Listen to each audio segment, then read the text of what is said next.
Welcome to S के team classes. आज के इस लेक्चर में हम डिस्कस करने वाले हैं बीएड सेमेस्टर 2 के लिए जो पेपर होता है नॉलेज एंड करिकुलम। उसमें यहाँ पर हम इम्पोर्टेंट कॉन्सेप्ट विद क्वेश्चंस देखने वाले हैं। अर्थात इसका मतलब ये है कि यहाँ पर जो आपको क्वेश्चन बताए जाएंगे उनमें उनके की पॉइंट बताए जाएंगे। यानी आपको एग्जाम में क्या करना होता है, क्योंकि आपको पता होगा कि हमें एग्जाम में ज़्यादा से ज़्यादा लिख के आना होता है, लेकिन लिखना कितना है वो आपको पता होना चाहिए। साथ में यहाँ पर आपको ये पता होना चाहिए कि उन जो आपके पास क्वेश्चन आएंगे वहाँ पर आपको जो पॉइंट बनाने हैं वो किस प्रकार से बनाने हैं, तो वो पॉइंट आपको याद होने चाहिए। तो यहाँ पर मेनली यही फोकस किया गया है कि जो आपको यहाँ पर जो माइंड मैप दिया गया है एक तरीके से, वो इसी बात पर फोकस है कि जो आपके पास क्वेश्चन आएंगे और क्वेश्चन किस प्रकार के बनेंगे, जो संभावित है और जो पहले से रिपीट हो रहे हैं, उन्हीं क्वेश्चनों को यहाँ पर लिया गया है सभी जो इकाई है उनसे। ठीक है, तो उनको वन बाय वन देखेंगे और यहाँ पर आपको पूरी तरीके से जो माइंड मैप है वो क्लियर हो जाएगा कि आपके पास जो क्वेश्चन आएंगे उनमें आपको किस प्रकार से पॉइंट बनाने हैं। ठीक है, और कितना उसमें लिखना है, क्योंकि इसमें आपको पता होगा कि लिखने का काम ज़्यादा होता है। यानी जितना आप लिखोगे उस अकॉर्डिंग उसके नंबर मिलेंगे। ठीक है, लेकिन आप जितना लिखोगे उसको वो भी एक सारगर्भित होना चाहिए ना, यानी सार्थक वहां पर शब्द आने चाहिए ना। तो इसके लिए आपको वही सार्थक शब्द यहाँ पर बताए जाएंगे कि जिससे आपका क्वेश्चन है वो अट्रैक्टिव बने और उसमें क्या हो कि वो जो क्वेश्चन में पूछा है उस पर आधारित वो पूरा हो। ठीक है, तो वन बाय वन देखने वाले हैं। तो पहले हम यहाँ पर डिस्कस करने वाले हैं कि आपको क्या यहाँ पर बताया जाएगा, उसके बारे में देखना आप कि पहले आपको यहाँ पर बताया गया कि इस विषय में हम ज्ञान किसके बारे में पढ़ेंगे, ज्ञान और पाठ्यचर्या यानी करिकुलम से जुड़े मूलभूत पहलुओं को समझेंगे। ठीक है, तो यहाँ पर हम मेन मेन जो चीजें हैं वो देखेंगे कि जिनके माध्यम से आप क्या कर पाओगे कि जो आप एग्जाम दोगे तो उस टाइम जो लिखने का काम आपका रहेगा वो आसानी से कर पाओगे आप। तो यहाँ पर जो मेन पॉइंट है वो क्या है, देखो, ज्ञान का अर्थ, प्रकार और स्रोत, ये चीजें आपको पता होनी चाहिए। तो किस प्रकार से इन पर क्वेश्चन बन सकता है और कैसा आप लिखोगे, क्या क्या पॉइंट बना सकते हो, वो क्लियर करेंगे। ज्ञान के विभिन्न रूप और विद्यालय में संगठन, पाठ्यचर्या, संकल्पना, स्वरूप और क्षेत्र, यानी इस पाठ्यचर्या के अंदर ये संकल्पना किस प्रकार से लिखेंगे, स्वरूप कैसे करेंगे और क्षेत्र कौन से होंगे। पाठ्यचर्या के आधार पर दार्शनिक, समाजशास्त्रीय, मनोवैज्ञानिक, ये इसके आधार है पाठ्यचर्या के। और इसका विकास, सिद्धांत, प्रकार और मॉडल्स, छिपी हुई पाठ्यचर्या और विचारधाराएं, कुछ इसकी विचारधाराएं चल रही हैं उन पर डिस्कशन होगा। राष्ट्रीय पाठ्यचर्या रूपरेखा एनसीएफ 2005 और एनईपी 2020, ये आपके सिलेबस में क्लियरली नोट डाउन है। तो ये एनईपी है 2020, ये इंपॉर्टेंट बन जाती है। यहाँ से ये मान लो कि 100% रहता है कि जो एनईपी पर आधारित क्वेश्चन है वो आपको देखने को मिलेगा। ठीक है, तो देखो यहाँ पर we will try to understand different types of questions and concept with hot keys and points, यानी यहाँ पर आपको hot keys और points मिलेंगे कि क्वेश्चन यदि आपके पास आ रहा है, जो क्वेश्चन यहाँ पर होंगे वो प्रीवियस ईयर होंगे और साथ में जो बार बार रिपीट हुए हैं और जो मतलब संभावित है आने की उनकी संभावना है, वो क्वेश्चन यहाँ पर आपको देखने को मिलेंगे। तो चलते हैं नेक्स्ट। देखिए ये आती है आपकी पहली यूनिट। यहाँ पर क्या है, आपके पास जो पहली इकाई है वो क्या है, ज्ञान। और इस नॉलेज बोलते हैं तो ज्ञान है, इसका आपको अर्थ और प्रकार पूछा है। ठीक है, मतलब इस यूनिट में आपको अर्थ और प्रकार के बारे में बताया जाएगा। तो देखो ये आपका फर्स्ट क्वेश्चन आता है और क्या कहता है फर्स्ट क्वेश्चन कि ज्ञान की परिभाषा दीजिए एवं उसके प्रकार बताइए। अब ये क्वेश्चन आपके पास एग्जाम में आ गया। ठीक है, तो अब इस क्वेश्चन को आपको किस तरीके से करना है तो वो देखना तरीका करने का। आपको क्या करना है, पहले ज्ञान की परिभाषा देनी है। ठीक है, तो ज्ञान क्या चीज होती है, तो देखो ज्ञान वह उचित, सत्य और प्रमाणित विश्वास है जिसे अनुभव, अध्ययन अथवा तर्क द्वारा प्राप्त किया जाता है। तो ये एक शॉर्ट और स्वीट तरीके से ज्ञान की परिभाषा हो गई। आप क्या कर सकते हो, आप इसमें और अन्य पॉइंट बना सकते हो जो ज्ञान से रिलेटेड है, आपने सिलेबस कवर किया है उस दौरान कुछ पढ़ा होगा या फिर कॉलेज के अंदर आपने कुछ स्टडी किया होगा या आपको कुछ बेसिक नॉलेज होगा ज्ञान के बारे में, तो वो आप यहाँ पर नोट डाउन कर सकते हो अकॉर्डिंग टू इस वर्ड के। ठीक है, तो आप इतनी लाइन, तो ये तो इसकी मतलब ये बोल सकते हो कि एक स्टैंडर्ड परिभाषा हो गई। ठीक है, इसके अलावा आपके जो सिलेबस में है जो भी पॉइंट है एक बार आप रीडिंग मार लेना बस। बाकी ये परिभाषा आपके याद है तो इसके आधार पर आप और चीजें क्रिएट कर सकते हैं, और वो एक बार यदि आपने रीडिंग कर ली तो उसके बाद में आसानी से कर पाओगे। बाकी इतना भी आप लिखते हो तो ऐसा मानो कि बहुत अच्छा है। नेक्स्ट इसमें हम बात करते हैं ज्ञान के प्रकार। तो ज्ञान के प्रकार हैं वो कितने होते हैं, तो यहाँ पर आपको नॉर्मली 4 प्रकार बताए गए हैं। अब यहाँ पर आपको लिखना कैसा है मैन तो ये ध्यान रखना है, और साथ में ये 4 प्रकार कौन से हैं एक बार इनको आपको अच्छे से याद कर लेना है। ठीक है, अच्छे से याद करने के बाद में क्या होगा कि जैसे आप यहाँ पर दे रखा है कि विधानात्मक ज्ञान क्या होता है कि यह जानना कि कोई तथ्य सत्य है। जैसे एग्जाम्पल भी देना आपको, दिल्ली भारत की राजधानी है, अब ये बात एकदम सत्य है। ठीक है, और कोई एक तरह से ये बोल सकते हैं कि एक तथ्य है। ठीक है, और वो एकदम सत्य है। तो ये बात आपने लिख दी, तो एग्जाम्पल भी आपने दे दिया और साथ में उसके बारे में बता दिया। तो एक बार आप इन पॉइंट को यानी ये इसके प्रकार हैं इनको आप अच्छे से याद कर लेंगे। देन आपको इसके बारे में लिखना होता है, तो ये वर्ड का आपको पता चल गया। जैसे अनुभवात्मक ज्ञान का मतलब क्या है कि प्रत्यक्ष अनुभव से प्राप्त ज्ञान। ठीक है, आपको इतना पता चल गया तो आप क्या कर सकते हो इसके बारे में और भी मतलब लिख सकते हो, और साथ में एग्जाम्पल भी दे सकते हो कि आपने जो प्रत्यक्ष अनुभव किया है वो आपने चारों ओर के जो इन्वायरमेंट है वहां पर किस प्रकार से, ये एग्जाम्पल आपने देखा है कि जैसे आप कहीं पर गए और वहां पर आपने देखा आपको कुछ सीखने को मिला तो कुछ अनुभव हुआ ना, तो वहां उसका एग्जाम्पल दे सकते हो आप। ठीक है, इसी प्रकार से आप इन चारों का एग्जाम्पल दोगे, साथ में इनको ये वर्ड हैं इनकी मतलब जो मीनिंग है वो याद रखोगे, फिर आप इसको आसानी से और लिख सकते हो जितना लिखना चाहो, आपको क्वेश्चन में पूछा है। और साथ में इनकी जो इंग्लिश है वो आपको लिखनी जरूर है, यानी ये वर्ड आप याद करोगे तो इसकी इंग्लिश आपको पता होनी चाहिए।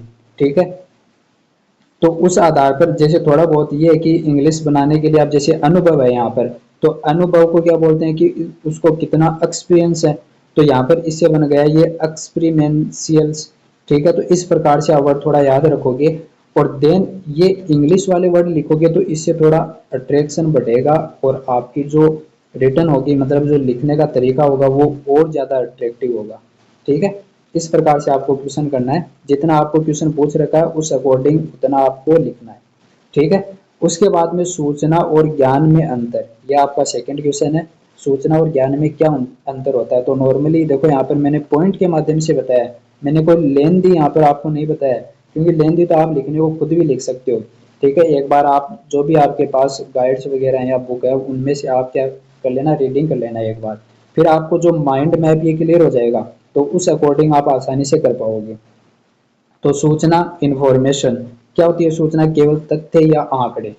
अब आपको इतना पता है कि सूचना और उसके बाद में ज्ञान नॉलेज, कि ज्ञान और सूचना क्या होती हैं, यदि इनका ये आप छोटे से अर्थ में, क्योंकि आप जब रिवाइज करोगे ना तब बहुत काम में आने वाली ये चीजें, तो आप इनके ये एक एक लाइन के जो मैंने इतने शॉर्ट में ये लिखे हैं ये बहुत इंपॉर्टेंट है। यदि आपको इतनी चीजें याद है तो इतनी चीज याद करते ही आपको वो पूरी प्रोसेस है, यानी जो आपने बुक वगैरह उनमें पढ़ा है थोड़ा बहुत आपका बेसिक नॉलेज है उसको आप और ब्राइट कर पाओगे, मतलब उसको और ज्यादा फैला पाओगे। ठीक है, तो ये चीजें आप आसानी से कर सकते हो। ठीक है, नेक्स्ट चलते हैं। नेक्स्ट हमारे पास आती है इकाई नंबर 2। ठीक है, यहाँ पर आपके पास वही कुछ क्वेश्चन है। इकाई आपकी क्या है, पाठ्यक्रम। अवधारणा, प्रकृति और क्षेत्र। इसकी अवधारणा क्या है, प्रकृति और क्षेत्र क्या है। तो देखो पहले आपको इसकी परिभाषा पूछी है तो परिभाषा आपको पता होनी चाहिए। अब देखो आपको यदि इसकी परिभाषा पता है पाठ्यक्रम की, तो आप बताओ यदि पाठ्यक्रम से रिलेटेड जो भी क्वेश्चन आ रहा है वहां पर उसकी परिभाषा आप लिख सकते हो ना, बिल्कुल लिख सकते हो, क्योंकि उसे पता चल जाएगा कि इसको आपको पता है कि पाठ्यक्रम क्या होता है। ठीक है, जब आप लिखोगे तब पाठ्यक्रम विद्यालय द्वारा छात्रों को प्रदान किए गए सभी शिक्षण अनुभवों समूह हैं, चाहे वे कक्षा में हो या सह पाठ्यक्रमणीय गतिविधियों में। यानी पाठ्यक्रम क्या होता है वो आपको पता होना चाहिए। ठीक है, अब यदि आपने इतना याद कर लिया तो आप क्या करोगे, फिर पाठ्यक्रम को और ज्यादा लिख सकते हो। ठीक है, क्योंकि इतना आपको पता चल गया तो उसके बाद में आप खुद बना सकते हो चीजें कि पाठ्यक्रम एक्चुअल में होता क्या है।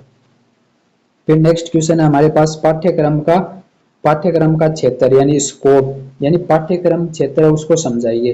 तो इसके अंदर यहाँ पर 3 मेन पॉइंट बताए गए हैं कि सभी विषय, सह पाठ्यक्रम व अतिरिक्त गतिविधियां, शिक्षण विधियां, शिक्षण सामग्री और मूल्यांकन कि ये पाठ्यक्रम के क्षेत्र हैं वो आपको बताए जा रहे हैं। बालक के सर्वांगीण विकास पर ध्यान, जैसे सर्वांगीण विकास का मतलब क्या, शारीरिक, मानसिक, सामाजिक और भावनात्मक विकास करना, ये पाठ्यक्रम के क्षेत्र के अंदर आते हैं। तो ये यदि आपको याद है इतने पॉइंट, तो उसके बाद में आप एग्जाम में और इन पॉइंट को लेके इनको और एक्सप्लेन कर सकते हो। ठीक है, नेक्स्ट चलते हैं। तो नेक्स्ट हमारे पास आती है इकाई 3 है वो पाठ्यक्रम के आधार, यानी यहाँ पर जो पाठ्यक्रम का है वो क्या आधार है वो देखना कि उसको आपको आधार को समझना है। तो आधार पर जो क्वेश्चन बनेंगे वो किस प्रकार के हैं, देखो क्वेश्चन नंबर 5 ये है आपका, पाठ्यक्रम निर्माण के आधार। अब आधार यहाँ पर बताए गए हैं, कितने आधार बताए गए हैं, 1 2 3 और 4। इन आधार को आपको मतलब एक तरीके से ये बोल सकते हो समझना है। ठीक है, इनको एक तरीके से याद करना है, उसके बाद में आप इसको आसानी से लिख पाओगे। जैसे जैसे दार्शनिक आधार, समाजशास्त्रीय आधार, मनोवैज्ञानिक आधार, वैज्ञानिक और तकनीकी आधार। अब यहाँ पर जो मैंने की पॉइंट दिए वो आपको देखो कितना हेल्पफुल होंगे। क्यों होंगे, यदि आपको पता नहीं है कि दार्शनिक आधार क्या होता है तो इसको छोड़ दो ना एक बार। आपको इन 3 के बारे में पता है क्योंकि समाज के बारे में आपको पता है, मनोवैज्ञानिक मतलब क्या आधार होता है वो बता सकते हो आप, और वैज्ञानिक आधार क्या होता है क्योंकि इनका नॉर्मली इनके शब्द के आधार पर आप बता सकते हो। जैसे समाज की आवश्यकताएं, संस्कृति, अब समाज की आवश्यकताएं क्या है उनके आधार पर आप लिख सकते हो, संस्कृति के बारे में बता सकते हो, लोकतंत्र के बारे में बता सकते हो। तो उस आधार पर पॉइंट बना सकते हो इसके। ठीक है, फिर यहाँ पर बालक की रुचि, आवश्यकता, क्षमता, इनके आधार पर पॉइंट बना सकते हो। उसके बाद में बदलते वैश्विक परिदृश्य के अनुरूप, ये वैज्ञानिक आधार हो गया इसका। एक ये दार्शनिक आधार है, यहाँ पर आपके पास आदर्शवाद, प्रयोगवाद, प्राकृतिकवाद, ये 3 पॉइंट हैं इसमें। तो एक तो ये हो कि आपको इन शब्द का अर्थ पता हो, ठीक है, उसके आधार पर आप लिख पाओगे। और एक है कि यदि आपने इनको ऐसा का ऐसा भी छोड़ दिया ना, यानी ये आपने आधार लिखा और उसके बाद में आपने इन तीनों को एक्सप्लेन कर दिया, तो भी कोई दिक्कत नहीं होगी, आपको अच्छे मार्क्स मिल जाएंगे और आपका जो लिखने का तरीका होगा वो बहुत ही शानदार हो जाएगा। क्योंकि आपने एक पॉइंट बनाकर लिखे हैं, पॉइंट भी एक्चुअल पॉइंट जो रियल पॉइंट है वो है। ठीक है, तो ये इस क्वेश्चन को समझाने के लिए सफिशियंट है। इसके बाद में आपके पास आता है क्वेश्चन नंबर 6, बाल केंद्रित पाठ्यक्रम पर टिप्पणी। अब यहाँ पर आपको टिप्पणी करनी है तो किस प्रकार से करोगे कि अब बालक है ना, इसमें कुछ मतलब जो पाठ्यक्रम तैयार किया जाता है तो बाल केंद्रित होना चाहिए वो, ये इंपॉर्टेंट है। तो वहां पर कुछ आपको पॉइंट याद रखने जो हमेशा काम में आएंगे। ठीक है, जैसे बालक की जो रुचि है उसके आधार पर बनाना चाहिए कि जो पाठ्यक्रम तैयार किया जा रहा है उसमें बालक की रुचि हो। ठीक है, उसका अनुभव, यानी वहां पर मतलब यदि आपने एक क्लास में पढ़ा है वो दूसरी क्लास में काम आना चाहिए। ठीक है, आवश्यकता कि उसकी आवश्यकता किस प्रकार से है तो वहां पर भी वो काम आना चाहिए। फिर है क्रियात्मक, यानी एक्टिविटी बेस्ड जो पाठ्यक्रम है उसमें क्या होनी चाहिए, क्रियात्मक होना चाहिए, वो लचीला होना चाहिए, सृजनात्मक होना चाहिए, क्रिएटिव होना चाहिए वो। ठीक है, और इस बात का जो समर्थन करते हैं वो कौन करते हैं, तो यहाँ पर आपको एग्जाम्पल लिख देना है साथ में कि रूसो, ड्यूई, पेस्टालॉजी, ये इनका क्या करते हैं, ये इनका समर्थन करते हैं। ठीक है, तो ये यदि आपने पॉइंट लिख दिया साथ में, तो मैं ये बता रहा हूँ कि आपको यहाँ पर जो क्वेश्चन लिखने का जो तरीका बन जाएगा वो इतना शानदार बन जाएगा कि आपके यहाँ पर जो नंबर काटने की गुंजाइश है वो नहीं रहेगी, क्योंकि ये पॉइंट ही इतने अट्रैक्टिव बन जाएंगे। ठीक है, तो अभी नेक्स्ट बात करते हैं नेक्स्ट यूनिट पे। तो आगे आपके पास आती है इकाई नंबर 4, पाठ्यक्रम विकास एवं प्रतिमान, यानी मॉडल्स इसके क्या है वो आपको याद रखने हैं। देखो पहला क्या है, यहाँ पर टाइलर थे उनका पाठ्यक्रम प्रतिमान समझाइए, ऐसा क्वेश्चन आपके पास आ जाए टाइलर का। ठीक है, तो ये जो टाइलर थे इन्होंने क्या दिए थे, 4 मूल प्रश्नों पर आधारित इन्होंने प्रतिमान अपना दिया था। ठीक है, तो ये इन्होंने बताया कि शिक्षा का उद्देश्य क्या होना चाहिए, किन अनुभवों द्वारा उद्देश्य पूरे होंगे, अनुभव को कैसे व्यवस्थित करें, मूल्यांकन कैसे होगा, इन आधार पर आप बता सकते हो कि इसके प्रतिमान क्या थे। उन्होंने ये 4 क्वेश्चन किए और उस आधार पर अपना जो मॉडल है वो दिया। यह रैखिक उद्देश्य आधारित मॉडल है। अब आपने लास्ट में इतनी बात लिख दी तो उससे और ज़्यादा अट्रैक्टिव हो जाएगा, यानी ये अंदाज़ा लगाया जा सकता है कि आपने जो ऊपर जितना मैटर लिखा है वो कितना अट्रैक्टिव है, कितना शानदार है, वो इस पॉइंट से क्लियर हो जाएगा। ठीक है, तो आपको करना क्या है कि एग्जाम टाइम पे जो आप लिखने का आपका कार्य है वो यदि पॉइंट के माध्यम से होगा, आप इस पॉइंट पे यानी ये यहाँ पर जो इसका मूल प्रश्न था इसके आधार पर आप बता सकते हो ना, इसमें ही आप क्वेश्चन और कर दो कि शिक्षा का जो उद्देश्य क्या होना चाहिए, तो उससे रिलेटेड जो भी बातें आ रही हैं वो आप बता दो। जितने भी बेसिक अपने नॉलेज के आधार पर कुछ बातें बता दो, क्योंकि आपने थोड़ा बहुत भी तो पढ़ा होगा ना, तो उस आधार पर 2-3 लाइन यहाँ पर लिख दोगे तो वो और ज़्यादा बेनिफिट करेगा। ओके, अभी नेक्स्ट क्वेश्चन पर चलते हैं। टेबा का पाठ्यक्रम प्रतिमान लिखिए। अभी एक ये टेबा है, इनके आधार पर बताना। तो इन्होंने क्या बताया कि इन्होंने इंडक्टिव अप्रोच बताई। क्या बताया कि नीचे से ऊपर, शिक्षक से बालक तक, यानी जो मतलब पाठ्यक्रम है वो किस प्रकार का होना चाहिए, उनका ये सिद्धांत था। ठीक है, इसमें क्या चरण था, आवश्यकता का निदान, यानी उस पाठ्यक्रम में जो आवश्यकताएं रहे उनका निदान होना चाहिए। उद्देश्य निर्धारण, उद्देश्य का निर्धारण होना चाहिए। सामग्री का चयन व संगठन और मूल्यांकन, ये सभी पॉइंट उस पाठ्यक्रम में इंक्लूड होने चाहिए, ऐसा किसने कहा, टेबा ने कहा। ठीक है, तो अब आपको ये माइंड मैप इतना क्लियर हुआ ना कि आपके पास देखो, आप नॉर्मली यदि देखोगे तो आपको टाइलर का ये पूछा जाए कि पाठ्यक्रम प्रतिमान बताइए। अब यदि आपने बिल्कुल ये ऐसा है कि पढ़ा भी नहीं है और नॉर्मली इन पॉइंट को याद रखा है, तो इस आधार पर आप इसके पूरे प्रतिमान को समझा सकते हो। यदि आपने इतने पॉइंट भी लिख दिए ना, तो ये मानो आपका क्वेश्चन शानदार बन गया है। ठीक है, तो ये इनमें क्या होता है कि सामान्यतः जो स्टूडेंट होते हैं उनको कठिनाई होती है याद करने में, क्योंकि इनके प्रतिमान है वो एक तो बड़े हैं, दूसरी बात उनमें पॉइंट है वो क्लियर नहीं होते हैं कि इसमें जो टेबा उन्होंने क्या कहा है। तो जो फर्स्ट टाइम पढ़ते हैं उनमें क्या होता है कि वो इनको याद नहीं रख पाते हैं। तो ये जो पॉइंट यहाँ पर मैंने बताए हैं, ये पॉइंट इसलिए बताए हैं कि आप इसको लॉन्ग टाइम तक याद रखो। मतलब लॉन्ग टाइम का मतलब ये है कि आपको ये पॉइंट क्लियर हो जाएंगे और याद रहेंगे, तो आप एग्जाम में इसको आसानी से कर पाओगे। नेक्स्ट चलते हैं यूनिट नंबर 5 पे। ठीक है, यहाँ पर आपको क्या करना है, देखो पाठ्यक्रम व विचारधारा। अब इस पाठ्यक्रम और विचारधारा पर जो भी क्वेश्चन बन रहे हैं वो देखो। गुप्त पाठ्यक्रम, हिडन कैरिकुलम क्या है, उदाहरण सहित बताइए। अब देखो यहाँ पर कैसे करना है। तो देखो इसने बताया कि विद्यालय में औपचारिक पाठ्यक्रम के अतिरिक्त जो मूल्य, दृष्टिकोण व व्यवहार बच्चे अनौपचारिक रूप से सीखते हैं वही गुप्त पाठ्यक्रम कहलाता है। अब देखो यहाँ पर साथ में उदाहरण भी दे दिया कि अनुशासन, समय की पाबंदी, लैंगिक भूमिकाएं, सामाजिक स्तर, ये इसके एग्जाम्पल हो गए। यदि आपके पास छोटा क्वेश्चन आया है, ठीक है, तो आप इतना भी लिख दोगे तो आप ये मानो कि ये शानदार क्वेश्चन बन जाएगा और यहाँ पर जो नंबर है वो काटने की गुंजाइश नहीं रहेगी। बट ये यदि लेंथी क्वेश्चन आ गया, बड़ा जो निबंधात्मक क्वेश्चन आते हैं उन पे बेस आ गया, ठीक है, तो आप इसको यदि आपने इतना ही पढ़ा है इस टॉपिक पे, तो आप इस गुप्त पाठ्यक्रम को यदि इस पे बड़ा क्वेश्चन बन जाता है तो इसको और एक्सप्लेन कर सकते हो। कैसे करोगे कि आपको इतना पता है कि इसका गुप्त पाठ्यक्रम का अर्थ क्या होता है। अब आपको करना क्या है, इनमें और ज्यादा लाइन ऐड कर देनी है इनसे रिलेटेड ही।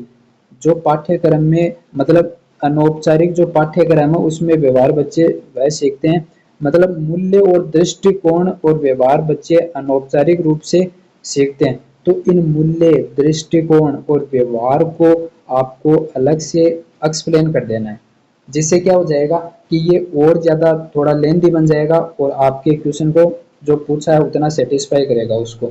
देन उदाहरण है, इसके जो उदाहरण आपको पूछे इनको आप और ज़्यादा लिख सकते हो। यहाँ पर मैंने कितने, 1 2 3 4 4 एग्जाम्पल दिए हैं, आप और एग्जाम्पल इनसे रिलेटेड लिख सकते हो, बना सकते हो खुद कि आप भाई जो पाठ्यक्रम के अलावा जो आप स्कूल में क्या सीखते हो तो वो चीज़ें यहाँ पर लिख दोगे तो ये मतलब एक सफिशिएंट आंसर बन जाएगा इसका। ठीक है, फिर क्वेश्चन नंबर 10, पाठ्यक्रम सामाजिक पुनर्निर्माण का साधन कैसे है। अब ये चीजें बताने के लिए आपको पॉइंट लिखने होंगे। तो पहला पॉइंट है समाज की समस्या को हल करने में सहायक है, लोकतंत्र समानता व न्याय को बढ़ाता है, शिक्षा समाज परिवर्तन का साधन है। ठीक है, तो ये चीजें आपको यहाँ पर बता दी गई ना कि ये 3 पॉइंट आपको बताए गए। अब इन 3 पॉइंट से आपको जितना क्वेश्चन पूछ रखा है उतना आप क्लियर कर सकते हो। ठीक है, तो यदि आपको ये पॉइंट क्लियर होंगे तो आप आसानी से कर पाओगे। ठीक है, तो मेनली आपको क्या फोकस करना है, इन पॉइंट को आपको अच्छे से याद कर लेना है, जिससे यदि आप इसके अलावा भी कुछ नहीं पढ़ो ना, तब भी आप इनसे ही बहुत कुछ करके आ सकते हो। ठीक है, नेक्स्ट चलते हैं। यूनिट 6 यहाँ पर क्या है, यूनिट 6 के अंदर चलते हैं। यूनिट 6 में क्या है, यहाँ पर आपके पास आती है पाठ्यक्रम निर्माण की संस्थाएं। अब जो पाठ्यक्रम निर्माण होता है यानी पाठ्यक्रम जो बनता है, कहाँ पर उसका निर्धारण होता है, उनकी कुछ संस्थाएं हैं, इंस्टीट्यूट है, वो कहाँ पर बनता है तो उसके बारे में पूछा जाता है। ठीक है, और जनरली ये क्वेश्चन आपको देखने को मिलता है एग्जाम में। तो देखो, पाठ्यक्रम निर्माण में एनसीईआरटी और एससीईआरटी की भूमिकाएं लिखिए।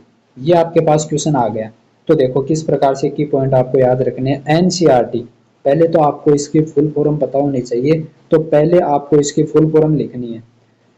और साथ में राष्ट्रीय स्तर पर पाठ्यचर्या ढांचा बनाना इसका काम है, पाठ्य पुस्तकें तैयार करना इसका काम है। अब इनकी आपको भूमिकाएं तो पूछी है कि इनकी क्या भूमिका पाठ्य निर्माण में, तो पहले आपको ये पता होना चाहिए ये काम क्या करती हैं। ठीक है, उसके बारे में फिर बताना आपको। तो ये क्या करती हैं, पाठ्यचर्या जो ढांचा है वो तैयार करती हैं, साथ में पुस्तकें को निर्माण करती हैं। तो अब आपको इनको एक्सप्लेन कर देना है। अब आपको ज़्यादा नहीं पढ़ना पड़ेगा कि भाई एनसीईआरटी के बारे में आपको फुल फॉर्म पता थी तो आपने फुल फॉर्म लिख दी। उसके बाद में क्या हुआ कि आपको ये पता है कि ये क्या काम करती है, तो अब इनके कामों को आप एक्सप्लेन कर दो। बस इतना काम कर दोगे तो ये मान लो ये कि जितना आपको पूछा है वो कंप्लीट हो जाएगा। इसी प्रकार से एससीईआरटी है, उसमें राज्य स्तर पर पाठ्यक्रम अनुकूलित करना, शिक्षण प्रशिक्षण करना। तो ये कौन करता है, जो स्टेट स्तर पर है ये करती है, और एनसीईआरटी क्या करती है, ये नेशनल स्तर पर करती है। तो ये चीजें आपको इतनी क्लियर है, इतनी आपको याद हो जाएगी, तो फिर आप और पॉइंट बना सकते हो। इसी प्रकार से एनसीटी, शिक्षक शिक्षा के मानक तय करना, एनसीटी क्या करती है, तो वो ये काम करती है। अब आपको ज़्यादा से ज़्यादा इनसे यही क्वेश्चन बन सकता है कि इनकी भूमिकाएं क्या है, इनका काम क्या है, किस प्रकार से वर्क करती हैं। ठीक है, तो ये चीज़ें आपको इतनी चीज़, ये पॉइंट बहुत छोटे छोटे पॉइंट बनाए, यदि ये इतना भी क्लियर हो गया ना तो आप क्वेश्चन को बहुत ही शानदार तरीके से कर सकते हो। चलते हैं नेक्स्ट। इकाई 7 राष्ट्रीय पाठ्यचर्या रूपरेखा, एनसीएफ 2005 और एनईपी 2020। अब आती है आपकी, यहाँ पर इम्पोर्टेंट बन जाता है ये चीज़ कि यदि आपके पास क्वेश्चन आएगा तो वो एनईपी 2020 से आपको जरूर मिलेगा। ठीक है, क्योंकि ये अभी जो नई शिक्षा नीति है वो लॉन्च की है। ठीक है, 2020 में, जो कि अभी धीरे धीरे इम्प्लीमेंट हो रही है हर क्षेत्र में। ठीक है, तो ये चीज़ें आपको पता होनी चाहिए कि इसमें क्या चीज़ें हैं क्या नहीं है। तो एनईपी 2020 है, ये कंप्लीट मैंने समझाया है कि एनईपी 2020 क्या है क्या नहीं है, कितने साल से ये एक नई शिक्षा नीति आई है, पहले कौन सी शिक्षा नीति लागू थी, क्या किसी शिक्षा नीति में संशोधन हुआ है, पहले कब आई थी, ये सब आपको डिटेल में मिल जाएंगे। ये मैंने एक कंप्लीट वीडियो बना रखा, आप देख सकते हो, एनईपी 2020। ठीक है, अब एनसीएफ 2005 की मुख्य विशेषता, ये आपको क्वेश्चन पूछा गया है। तो एनसीएफ के बारे में जो भी क्वेश्चन आए तो आपको इतना पता है कि ये 2005 में आई थी। जितना आगे लिखा हुआ उसका मतलब है कि ये इस वर्ष आई थी। ठीक है, अब इसमें क्या था, तो ये बालक केंद्रित शिक्षा थी। इसके अंदर रचनावादी दृष्टिकोण था। ठीक है, बोझ रहित शिक्षा थी, पर्यावरण, शांति, स्वास्थ्य, शिक्षा पर बल था।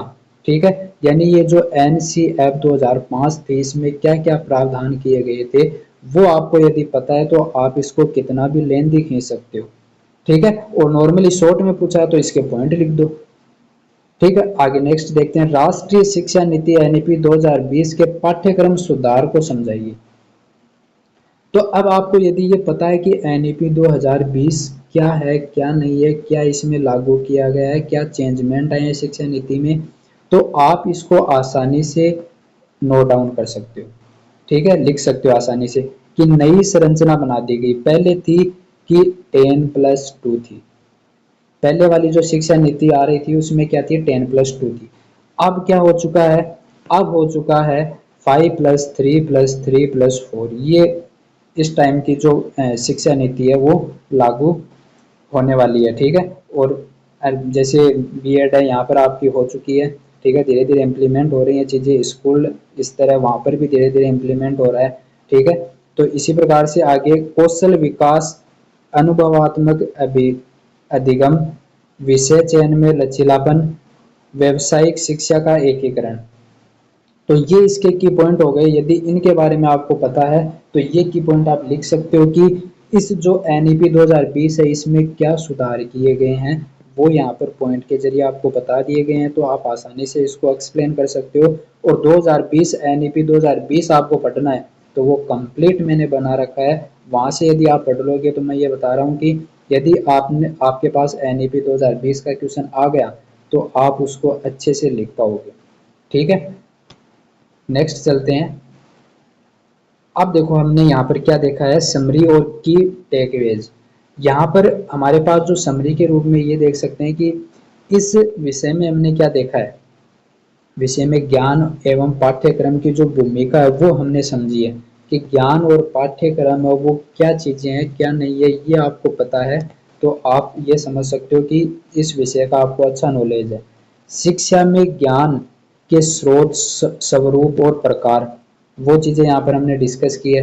पाठ्यचर्या के आधार और विकास का महत्व बताया है। आधुनिक शिक्षा में कैरिकुलम की आवश्यकता बताई है। आधुनिक शिक्षा में जैसे एनईपी 2020 है वो आपकी इसमें इंक्लूड हो जाएगी। तो अब आपको पता चल गई कि इसकी समरी में आप क्या चीज़ें हैं, तो आप इतना माइंड में रख सकते हो कि इसकी समरी में ये चीज़ें मतलब ये पॉइंट हमने पढ़े हैं। ठीक है, तो यानी आपके पास ये जो चैप्टर था, यानी ये आपकी बुक थी। ठीक है, चैप्टर में नहीं बोल सकते, ये आपकी बुक थी, ये आपका पेपर था, इसके अंदर इतनी चीज़ें आती हैं, ये बात भी आपकी क्लियर है, तो फिर आप उसमें क्या चीज़ें दी हुई हैं उसको अपने माइंड में क्रिएट कर सकते हो। ठीक है, अब लास्ट में देखो कितनी अच्छी बात यहाँ पर बताई गई है कि ज्ञान ही शिक्षा की आत्मा है। यहाँ पर आपके जो ये पेपर था इसमें क्या था, ज्ञान और पाठ्यचर्या का ही तो पेपर था ये। ठीक है, तो ज्ञान ही शिक्षा की आत्मा है और पाठ्यचर्या उसका मार्ग है।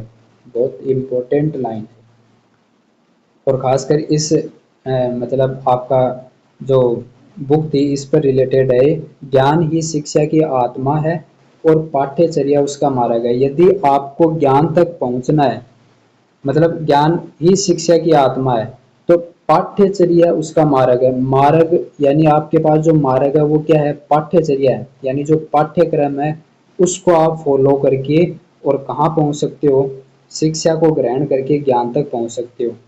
ठीक है, यानी ये चीज़ें एक आपको मतलब ये बताती हैं कि ज्ञान और पाठ्यक्रिया में क्या संबंध है वो आपको पता होना चाहिए। ठीक है, तो इस प्रकार से हमने ये कंप्लीट डिस्कस किया है।